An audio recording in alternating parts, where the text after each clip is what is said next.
Assalamualaikum warahmatullahi wabarakatuh. Kami di sini akan mempresentasikan mengenai corporate life cycle dari PT Telekomunikasi Indonesia. Ada pepatah yang mengatakan bahwa tak kenal maka tak sayang. Oleh karena itu, izinkan kami untuk memperkenalkan diri terlebih dahulu. Perkenalkan, nama saya Madi dari Brata Wisnu. Perkenalkan, nama saya Sylvia Apriani. Perkenalkan, nama saya Mana Syarita dan Mustafa. Saya Tiara Prialisa. Saya direktur dari Salmadia. Akan mempresentasikan mengenai corporate life cycle PT Telkom Indonesia. Saya akan menjelaskan tentang corporate life cycle Telkom berdasarkan sejarah. Sejarah PT Telkom Indonesia berdirikan pada tahun 1856, tepatnya pada tanggal 23 Oktober 1856, pada saat pengoperasian telegraf elektromagnetik pertama di Indonesia yang menghubungkan antara Jakarta dengan Bogor. Lalu pada tahun 1882, pemerintah kolonial Belanda mendirikan perusahaan swasta yang menyediakan layanan pos dan telegraf domestik dan kemudian layanan telegraf internasional. Lalu pada tahun 1906, pemerintah kolonial Belanda membentuk lembaga pemerintah untuk mengendalikan seluruh layanan pos dan telekomunikasi di Indonesia. Lalu pada tahun 1945, di mana titik awalnya PTT dimiliki oleh negara Indonesia.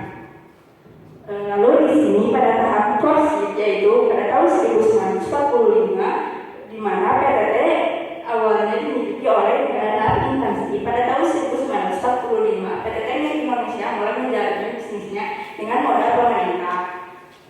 Lalu selanjutnya pada tahun Bogor, pada tahun 1961, PTT diubah menjadi PN Postel. Lalu pada tahun 1965, PTN dipecah menjadi PN Pos dan Giro dan PN Telekomunikasi. Lalu pada tahun 1974, PN Telekomunikasi dipecah menjadi dua divisi, yaitu PT Inti dan Telkomsel. Lalu di sini pada tahun 1991, Telkomsel menjadi perusahaan Persero. Lalu pada tahun 1995, PT Telekomunikasi melaksanakan penawaran saham. Lalu pada tahap Bogor, pada 26 Mei 1995, PT Telkom Indonesia mendirikan anak perusahaan yang bernama Telkomsel. Di sini pada tahap Bogor, tahun 1961, PTT diubah menjadi PN Postel. Lalu berlanjut ke tahap Adoles, pada tahun 1965, PN dipecah menjadi PN Pos dan Giro dan PN Telekomunikasi. Lalu pada tahun 1974, PN Telekomunikasi mempunyai dua divisi, yaitu PT Inti dan Telkomsel. Lalu pada tahap adolesen, tahun 1991, Telkomsel menjadi perusahaan Persero. Lalu pada tahun 1995, PT Telkom Indonesia melaksanakan penawaran saham. Lalu kembali lagi pada tahap turbo, pada 26 Mei 1995, PT Telkom Indonesia mendirikan perusahaan yang bernama Telkomsel. Lalu kembali lagi pada tahap adoles, yaitu PT Telkom Indonesia melepaskan kepemilikan saham sebesar 12,7% ke pemangsa Singtel Mobile. Lalu lanjut, PT Telkom Indonesia melakukan perubahan layanan yang diberikan. Untuk pertama kalinya, Telkom memberikan layanan sambungan langsung internasional. Lalu pada tahun 2005, Telkom Indonesia menunjukkan satelit Telkom 2 yang diluncurkan untuk menggantikan seluruh layanan transmisi satelit yang sebelumnya dilayani oleh satelit Palapa B4.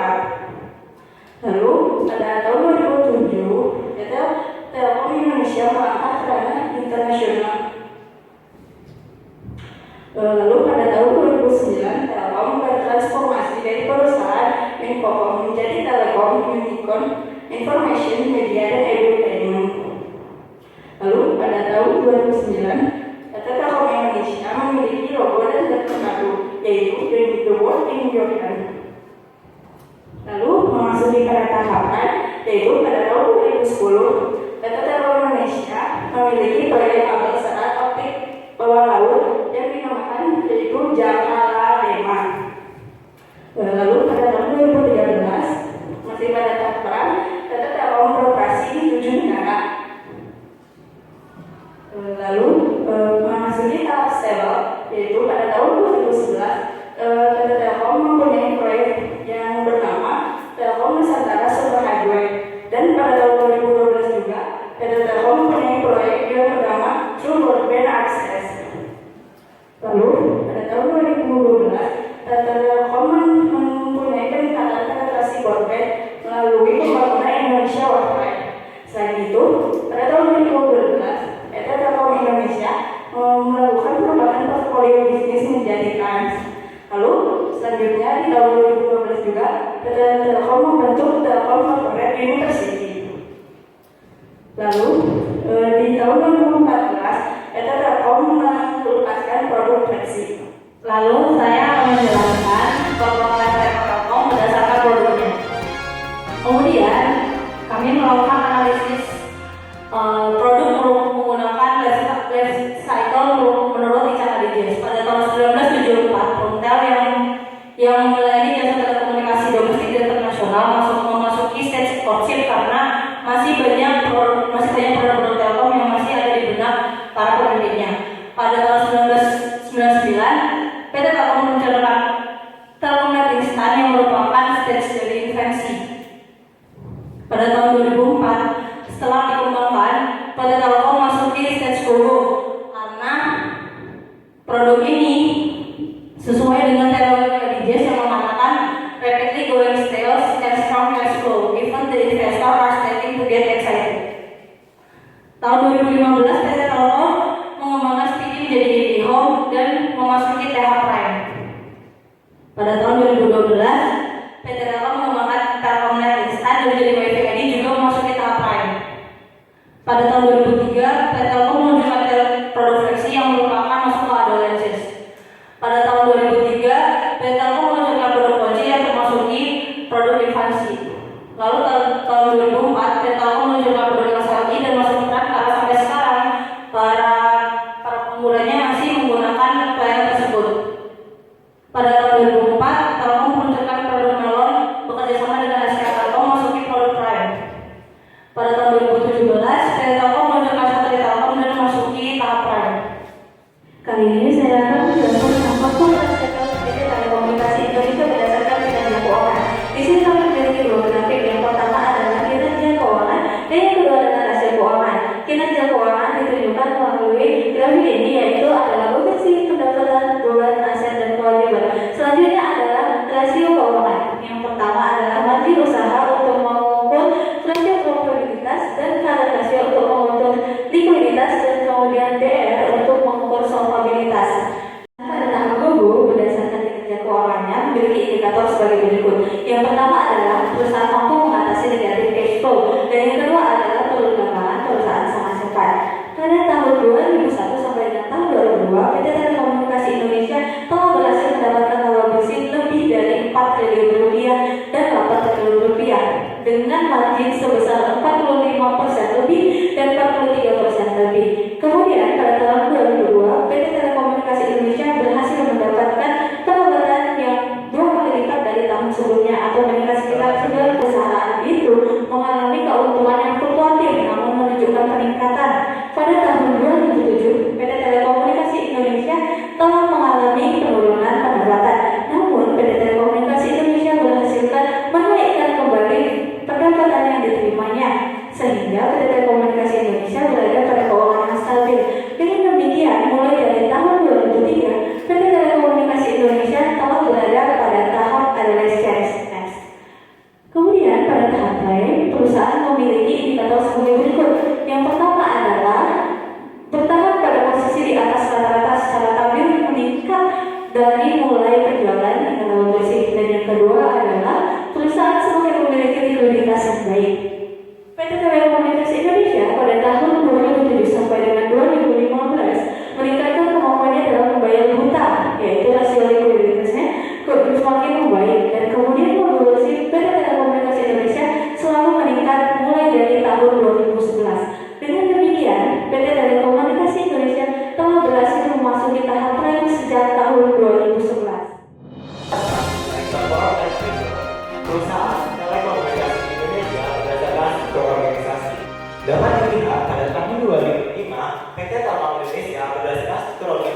berada pada tahap infansi. Kenapa? Karena mereka masih bersifat consumer-centric dengan tipe fungsional. Mengapa dapat dikatakan tipe fungsional? Karena organisasi tersebut membagi divisi-divisinya berdasarkan fungsinya masing-masing. Dapat terlihat ada fungsi marketing, ada fungsi audit, maupun fungsi enterprise dan fungsi lainnya. Maka pada tahun 2006 beranjak dari infansi menuju GoGo. Mengapa disebut GoGo? Karena mereka sudah mulai menerapkan quality improvement dengan tipe fungsional. Di sini perusahaan mulai melihat bagaimana kualitas yang akan diterapkan untuk produknya, sehingga mulai diterapkan adanya quality improvement dalam organisasi itu sendiri. Dalam organisasi tersebut tercermin ada divisi baru, yaitu divisi yang melihat bagaimana kualitas itu ke depannya melalui divisi strategic investment and corporate planning. Pada tahun 2010, tipe yang digunakan adalah customer centric dengan tipe fungsional dan quality improvement. Organisasinya memiliki perbedaan, yaitu dengan fungsional lebih jelas. Pada tahun 2012, di sini terlihat perubahan. Kenapa mereka berubah? Karena mereka mulai memasuki tahap adolescence untuk struktur organisasi itu sendiri, di mana karakteristiknya adalah penggantian direktur dan perubahan organisasi dengan sistem divisional untuk meningkatkan pelayanan dan kualitas produk itu sendiri. Di sini mulai dibagi antara divisi-divisi sehingga mereka tiap divisi bisa memegang fungsi yang banyak. Misalnya pada divisi sales memegang marketing dan sales itu sendiri. Selanjutnya pada tahun 2013 mulai mencapai tahap prime. Di sini perusahaan sedang jaya-jayanya dalam struktur organisasi itu sendiri. Dapat dilihat karakteristiknya adalah dibentuknya divisi innovation untuk meningkatkan inovasi produk. Pada tahap prime perusahaan mulai untuk melihat bagaimana mereka bisa mempertahankan ke depannya. Di sini mereka akan gencar-gencarnya menerapkan berbagai inovasi untuk mendukung perusahaan itu sendiri. Dan ada divisi innovation. Di divisi innovation inilah perusahaan akan mengedepankan bagaimana inovasi produk akan berjalan ke depannya. Selanjutnya pada tahun 2014, masih sama dengan tahun 2013, perusahaan masih ada di tahapan prime dengan melihat inovasi itu sendiri. Dengan struktur organisasi yang serupa dengan tahun 2013, tahun 2014 perusahaan masih ada di tahapan prime. Selanjutnya pada tahun 2015, perusahaan ingin menjaga bagaimana mereka tidak jatuh. Di sini mereka masuk ke tahapan stable karena mereka telah melewati masa prime dalam struktur organisasi, di mana mereka tidak ingin profit yang selama ini didapat pada tahapan prime akan jatuh, sehingga mereka mulai menerapkan struktur organisasi dan karakter bisnis serta dinamika tantangan usaha dari Telkom dengan merevitalisasi organisasi untuk mengondisikan perusahaan itu sendiri. Mereka bertujuan untuk menjaga stabilitas perusahaan dan kontrol perusahaan akan diterapkan sistem matriks. Di sistem matriks inilah maka kontrol yang dilakukan sangat tinggi sehingga perusahaan tidak fleksibel. Karena perusahaan yang tidak fleksibel maka sesuai dengan teori corporate life cycle dari ADCS, di mana pada semakin tua perusahaan maka struktur organisasi akan semakin kompleks. Ketika semakin kompleks maka kontrol yang digunakan akan semakin tinggi. Ketika kontrol yang digunakan semakin tinggi maka fleksibilitas dari perusahaan akan semakin rendah. Sehingga di sini mereka hanya mengedepankan bagaimana profit yang mereka capai sebelumnya bisa tetap sama tanpa adanya peningkatan untuk kedepannya. Corporate cycle berdasarkan visi dan misi. Yang pertama, visi itu adalah suatu gambaran mental tentang apa yang akan perusahaan itu capai di masa depan, dan misinya itu adalah langkah-langkah yang perusahaan akan jalani untuk mencapai visi tersebut. Untuk PT Telkom sendiri pada visi misi tahun 2005 sampai 2009 termasuk tahap GoGo, dan tahun 2010 sampai 2015 termasuk tahap adolescence. Yang pertama, keyword GoGo-nya itu perusahaan sudah memiliki produk dan pelayanan yang baik. Kalau dilihat dari visi misi PT Telkomnya pada tahun 2005 sampai 2009 memiliki visi dan misi yang sama. Salah satu misinya menyediakan layanan infocom terpadu dan lengkap dengan kualitas terbaik dan harga kompetitif. Untuk visi misi tahun 2010 sampai 2014 termasuk tahap adolescence, keywordnya itu yang pertama adalah karena adanya perubahan kepemimpinan, maka perusahaan harus beradaptasi akan perubahan yang dibawa seperti kelahiran kembali. Keyword untuk PT Telkomnya pada Oktober tahun 2009, Telkom mencanangkan perubahan portofolio bisnis dari fixed, mobile, dan multimedia menjadi telecommunication, information, media, and entertainment atau TIME. Lalu saat tahun 2010 sampai 2014, perusahaan Telkom merubah visi dan misinya yang mengacu pada hal tersebut. Visinya itu menjadi perusahaan yang unggul dalam penyelenggaraan TIME di kawasan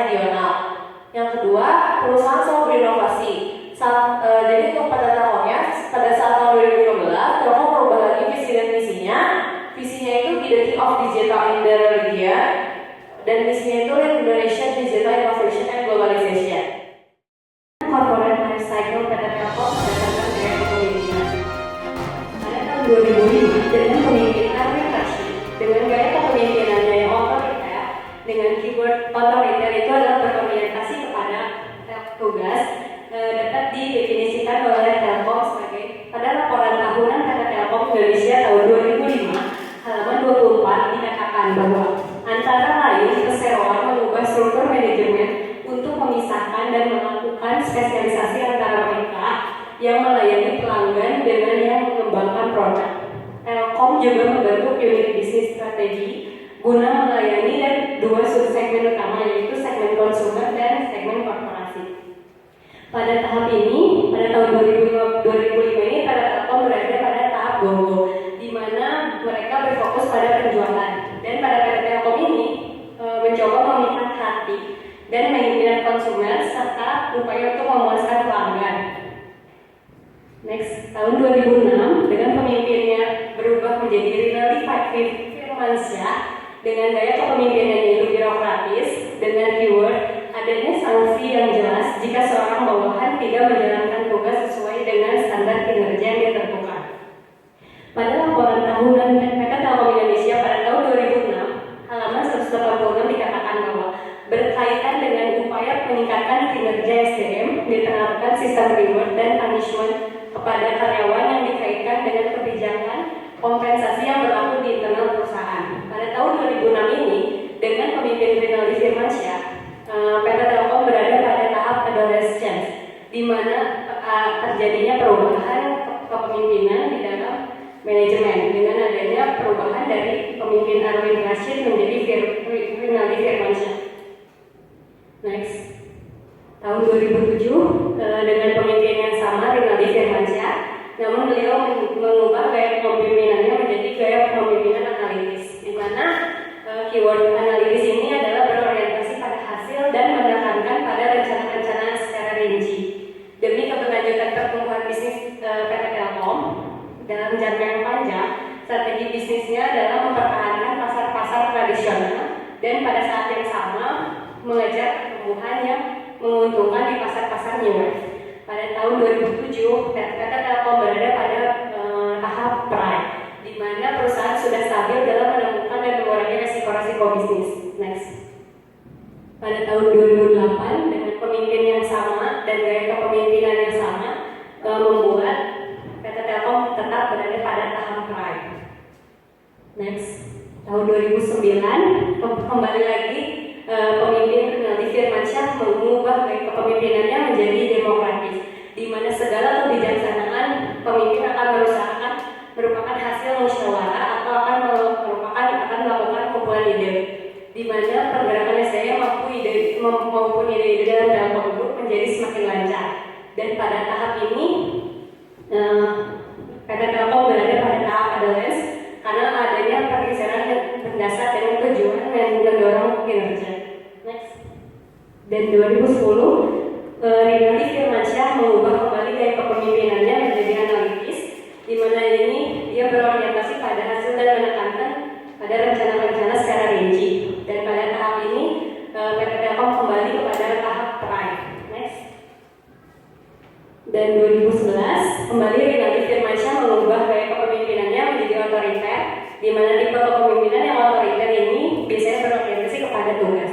Untuk mendukung bisnis tersebut, PT Telkom membangun sumber daya penunjangnya dengan bentuk infrastruktur, organisasi, dan SDM. Pada tahap ini, PT Telkom lagi-lagi berada pada tahap prime. Next. Nah, kemudian tahun 2012, Rinaldi Firmansyah digantikan oleh Arif Yahya dengan gaya kepemimpinannya itu analitis, di mana analitis ini berorientasi pada hasil dan menekankan pada rencana-rencana yang sangat merinci. Dan pada tahap ini, tahun 2012 PT Telkom berada pada tahap adolescence, di mana ada perubahan kepemimpinan dari Rinaldi Firmansyah menjadi Arif Yahya. Next. Kemudian ke 2013 dengan pemimpin yang sama dan kepemimpinan yang sama, PT Telkom akan berhasil menjadi pada tahap prime.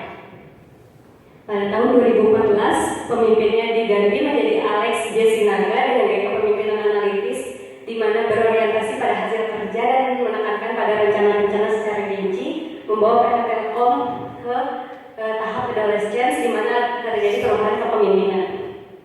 Next. Dan yang terakhir ada tetap dengan Alex D. Singana, namun dia mengubah gaya kepemimpinannya menjadi demokratis di mana segala kebijaksanaan pemimpin akan dimusyawarahkan dengan karyawan lainnya dan mengumpulkan ide secara konstruktif di mana PT Telkom berada pada tahap prime. Dari hasil yang kami presentasikan, dapat kami ambil kesimpulan bahwa PT Telkom atau Telekomunikasi Indonesia saat ini berada pada masa prime atau masa kejayaan dari PT Telekomunikasi Indonesia itu sendiri. Terima kasih atas perhatiannya. Jangan